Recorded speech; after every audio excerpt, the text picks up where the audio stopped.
3 ನಿಮಿಷನಾದರೂ ಚೆನ್ನಾಗಿ ಫ್ರೈ ಮಾಡ್ಕೋಬೇಕು. ಈ ಥರ ಚಟ್ನಿ ಪುಡಿಗಳನ್ನ ಮನೇಲಿ ಮಾಡಿಟ್ಕೊಳ್ಳೋದ್ರಿಂದ ಅಕಸ್ಮಾತ್ ಏನಾದರೂ ನಿಮಗೆ ಅಡುಗೆ ಮಾಡೋದಕ್ಕೆ ಇಂಟ್ರೆಸ್ಟ್ ಇಲ್ಲ ಅಂದಾಗ ಸ್ವಲ್ಪ ಚಟ್ನಿ ಪುಡಿ ಹಾಕ್ಕೊಂಡು ಅದಕ್ಕೆ ಸ್ವಲ್ಪ ಬಿಸಿ ಬಿಸಿ ತುಪ್ಪನೋ ಇಲ್ಲ ಸ್ವಲ್ಪ ಆಯಿಲ್ನ ಬಿಸಿ ಮಾಡೋ ಹಾಕ್ಕೊಂಡು ರೈಸ್ ಜೊತೆ ತಿಂತಿದ್ರೆ ತುಂಬ ಚೆನ್ನಾಗಿರುತ್ತೆ.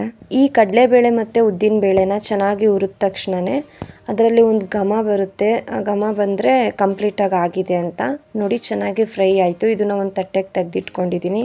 ಹಾಗೆ ಅದೇ ಪ್ಯಾನ್ಗೆ ತೆಗೆದಿಟ್ಕೊಂಡಿದ್ದು 1 ಬೌಲ್ ಕಡಲೆ ಬೀಜನ ಹಾಕ್ಕೊಂಡು ಮತ್ತೆ ಚೆನ್ನಾಗಿ ಫ್ರೈ ಮಾಡ್ಕೊತಿದ್ದೀನಿ. ಈ ಕಡಲೆ ಬೀಜನೂ ಅಷ್ಟೇ ಲೋ ಫ್ಲೇಮಲ್ಲೇ ಇಟ್ಕೊಂಡು ಚೆನ್ನಾಗಿ ರೋಸ್ಟ್ ಮಾಡ್ಕೊಳ್ಳಿ. ನಿಮಗೆ ಈ ಕಡಲೆ ಬೀಜದ ಜೊತೆಗೆ ಬೇಕಾದರೆ ಕಡಲೆನೂ ಆ್ಯಡ್ ಮಾಡ್ಕೋಬೋದು, ತುಂಬ ಚೆನ್ನಾಗಿರುತ್ತೆ ಟೇಸ್ಟು. ನಾನು ಕಡಲೆ ಹಾಕೋತಿಲ್ಲ, ಹಾಗೆ ಮಾಡ್ತಿದ್ದೀನಿ.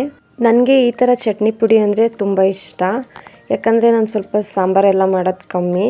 ಹಾಗೆ ಈ ಥರ ಚಟ್ನಿ ಪುಡಿನ ರೈಸ್ ಜೊತೆ ಹಾಕ್ಕೊಂಡು ಸ್ವಲ್ಪ ತುಪ್ಪ ಹಾಕ್ಕೊಂಡು ತಿನ್ಕೊಬಿಡ್ತೀನಿ. ಅದಕ್ಕೋಸ್ಕರ ಜಾಸ್ತಿ ಈ ಥರ ಚಟ್ನಿ ಪುಡಿಗಳನ್ನ ಮಾಡಿ ಮನೇಲಿ ಇಟ್ಕೊತಿರ್ತೀನಿ. ನೋಡಿ, ಕಡಲೆ ಬೀಜ ಈ ಥರ ಚೆನ್ನಾಗಿ ಫ್ರೈ ಆಗಬೇಕು. ಈ ಥರ ಚೆನ್ನಾಗಿ ಫ್ರೈ ಆಗಲಿಲ್ಲ ಅಂದರೆ ಚಟ್ನಿ ಪುಡಿ ಟೇಸ್ಟಿಯಾಗಿರಲ್ಲ. ಸೊ ಇದು ಚೆನ್ನಾಗಿ ರೋಸ್ಟಾಗಿ ಆಗಿದೆ. ಇದನ್ನು ಒಂದು ತಟ್ಟೆಗೆ ತೆಗೆದಿಟ್ಕೊಬಿಡ್ತಿದ್ದೀನಿ ನೋಡಿ. ಮತ್ತು ಅದೇ ಪ್ಯಾನ್ಗೆ ನೀವು ತೆಗೆದಿಟ್ಕೊಂಡಿದ್ದು ಒಣಮೆಣ್ಸಿ ತಳನ ಹಾಕ್ಕೊಳ್ಳಿ. ನಿಮಗೆ ಖಾರಕ್ಕೆ ಎಷ್ಟು ಬೇಕೋ ಅಷ್ಟನ್ನು ಹಾಕ್ಕೊಳ್ಳಿ. ನಿಮಗೇನಾದರೂ ಒಣಮೆಣ್ಸಿ ತಳಿಲ್ಲ ಅಂದರೆ ಬೇಕಾದರೆ ಬರೀ ಅಚ್ಕಾರದ ಪುಡಿ ಹಾಕ್ಕೊಂಡೇ ಚಟ್ನಿ ಪುಡಿ ಮಾಡ್ಕೋಬೋದು. ಆದರೆ ಇದನ್ನು ಹಾಕಿದ್ರೆ ಸ್ವಲ್ಪ ಟೇಸ್ಟ್ ಇನ್ನೂ ಚೆನ್ನಾಗಿರುತ್ತೆ. ನೋಡಿ, ಇದನ್ನು ಅಷ್ಟೇ ಚೆನ್ನಾಗಿ ಫ್ರೈ ಮಾಡ್ಕೊಳ್ಳಿ. ಅಂಗಡಿಯಿಂದ ತಂದಾಗ ಸ್ವಲ್ಪ ಮೆತ್ತಗಾಗಿರುತ್ತಲ್ಲ, ಅದಕ್ಕೋಸ್ಕರ ಸ್ವಲ್ಪ ರೋಸ್ಟ್ ಮಾಡಿಕೊಂಡ್ರೆ ಚೆನ್ನಾಗಿ ಪುಡಿ ಆಗುತ್ತೆ ಅಂತ ರೋಸ್ಟ್ ಮಾಡ್ಕೋಬೇಕು.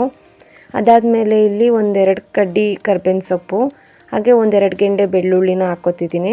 ಇದನ್ನು ಅಷ್ಟೇ ಸ್ವಲ್ಪ ಹಸಿ ವಾಸನೆ ಹೋಗೋವರೆಗೂ ಫ್ರೈ ಮಾಡ್ಕೊಳ್ಳಿ ಸಾಕು.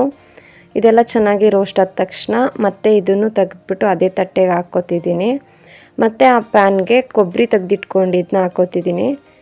ಕೊಬ್ಬರಿನ ಏನು ಜಾಸ್ತಿ ರೋಸ್ಟ್ ಮಾಡೋ ಅವಶ್ಯಕತೆ ಇಲ್ಲ, ಸ್ವಲ್ಪ ಹಾಗೆ ಹುರ್ಕೊಂಡ್ರೆ ಸಾಕು. ಕೊಬ್ಬರಿ ಹಾಕೋದ್ರಿಂದನೂ ಅಷ್ಟೇ ಟೇಸ್ಟ್ ತುಂಬ ಚೆನ್ನಾಗಿರುತ್ತೆ ಚಟ್ನಿ ಪುಡಿದು. ಈ ಚಟ್ನಿ ಪುಡಿ ದೋಸೆ, ಇಡ್ಲಿ, ಚಪಾತಿ, ರೊಟ್ಟಿ ಎಲ್ಲದ್ರ ಜೊತೆಗೂ ತುಂಬ ಚೆನ್ನಾಗಿರುತ್ತೆ. ಊಟದ ಜೊತೆಗೆ ಸೈಡ್ ಡಿಶ್ ಆಗು ಬಳಸ್ಕೋಬೋದು ಬೇಕಾದರೆ ಈ ಚಟ್ನಿ ಪುಡಿನ. ಈಗ ಕೊಬ್ಬರಿ ಎಲ್ಲ ಹುರ್ಕೊಂಡಿದ್ದಾದ ತಕ್ಷಣ ಅದೇ ಪ್ಯಾನ್ಗೆ ತೆಗೆದಿಟ್ಕೊಂಡಿದ್ದು ಬಿಳಿ ಎಳ್ಳು ಹಾಗೆ ಜೀರಿಗೆನ ಹಾಕ್ಕೊಂಡು ಚೆನ್ನಾಗಿ ಫ್ರೈ ಮಾಡ್ಕೊತಿದ್ದೀನಿ. ಸ್ವಲ್ಪ ಲೋ ಫ್ಲೇಮಲ್ಲೇ ಇಟ್ಕೊಂಡು ಹುರ್ಕೊಳ್ಳಿ, ಯಾಕಂದರೆ ಎಳ್ಳು ಮತ್ತು ಜೀರಿಗೆ ಬೇಗ ಸೀದೋಗ್ಬಿಡುತ್ತೆ. ಅಕಸ್ಮಾತ್ ಏನಾದರೂ ಸೀದೋದ್ರೆ ಚೆನ್ನಾಗಿರಲ್ಲ. ಅದಕ್ಕೇ ಲೋ ಫ್ಲೇಮಲ್ಲೇ ಇಟ್ಕೊಂಡು ನಿಧಾನಕ್ಕೆ ಫ್ರೈ ಮಾಡ್ಕೊತಿದ್ದೀನಿ. ಇದನ್ನೆಲ್ಲ ಚೆನ್ನಾಗಿ ಫ್ರೈ ಮಾಡ್ಕೊಂಡಿದ್ದಾದ ತಕ್ಷಣ ಅದನ್ನು ಕಂಪ್ಲೀಟ್ ತಣ್ಣಗಾಕ್ಬಿಡಿ. ಎಲ್ಲ ಬಿಸಿ ಇದ್ದಾಗಲೇ ಪೌಡರ್ ಮಾಡೋಕ್ಕೆ ಹೋದರೆ ಜಾರ್ ಹಾಳಾಗ್ಬಿಡುತ್ತೆ. ಅದಕ್ಕೋಸ್ಕರ ಅದು ಕಂಪ್ಲೀಟ್ ತಣ್ಣಗಾದ್ಮೇಲೆ ಪುಡಿ ಮಾಡಬೇಕು. ನಾನು ಹುರಿದು ತೆಗೆದಿಟ್ಕೊಂಡಿದ್ದು ಎಲ್ಲ ಐಟಮ್ಸ್ಗಳು ಕಂಪ್ಲೀಟ್ ತಣ್ಣಗಾಗಿದೆ. ಇವಾಗ ಅದನ್ನು ಒಂದು ಕಡೆಯಿಂದ ಎಲ್ಲನೂ ಮಿಕ್ಸ್ ಮಾಡಿ ಮಿಕ್ಸಿ ಜಾರ್ಗೆ ಹಾಕೋತಿದ್ದೀನಿ. ನಾನಿಲ್ಲಿ 2 ಸಾರಿ ರುಬ್ಕೋತೀನಿ. ಅದೇ ಮಿಕ್ಸಿ ಜಾರ್ಗೆ ತೆಗೆದಿಟ್ಕೊಂಡಿದ್ದು ಅರಿಶಿನ, ಅಚ್ಕಾರದ ಪುಡಿ, ಸ್ವಲ್ಪ ಹುಣಸೆ ಹಣ್ಣು ಹಾಗೆ ಒಂದು ಸ್ವಲ್ಪ ಬೆಲ್ಲ, ರುಚಿಗೆ ಎಷ್ಟು ಬೇಕಷ್ಟು ಉಪ್ಪನ್ನು ಹಾಕ್ಕೊಂಡು ಚೆನ್ನಾಗಿ ಪುಡಿ ಮಾಡ್ಕೊಳ್ಳಿ. ತುಂಬ ನುಣ್ಣಗೆ ರುಬ್ಕೊಳ್ಳೋಕೆ ಹೋಗಬೇಡಿ. ಈ ಥರ ರವೆ ಥರ ಇದ್ದರೆ ಸಾಕು. ಹಾಗೆ ಸ್ವಲ್ಪ ಹಿಂಗಿದ್ರೆ ಹಿಂಗನ್ನು ಆ್ಯಡ್ ಮಾಡಿಕೊಂಡು ಪುಡಿ ಮಾಡ್ಕೊಳ್ಳಿ. ಫೈನಲಿ ಚಟ್ನಿ ಪುಡಿ ರೆಡಿ ಆಯಿತು. ಈ ರೆಸಿಪಿ ಇಷ್ಟ ಆದರೆ ಪ್ಲೀಸ್ ಒಂದು ಲೈಕ್ ಮಾಡಿ. ಹಾಗೆ ನಮ್ಮ ಚಾನಲ್ನ ಇನ್ನೂ ಯಾರೆಲ್ಲ ಸಬ್ಸ್ಕ್ರೈಬ್ ಮಾಡಿಲ್ವೋ ಪ್ಲೀಸ್ ಹೋಗಿ ಸಬ್ಸ್ಕ್ರೈಬ್ ಮಾಡ್ಕೊಳ್ಳಿ. ಮತ್ತು ನಿಮ್ಮ ಫ್ರೆಂಡ್ಸ್ ಆ್ಯಂಡ್ ಫ್ಯಾಮಿಲಿಗೂ ಶೇರ್ ಮಾಡಿ. Thank you.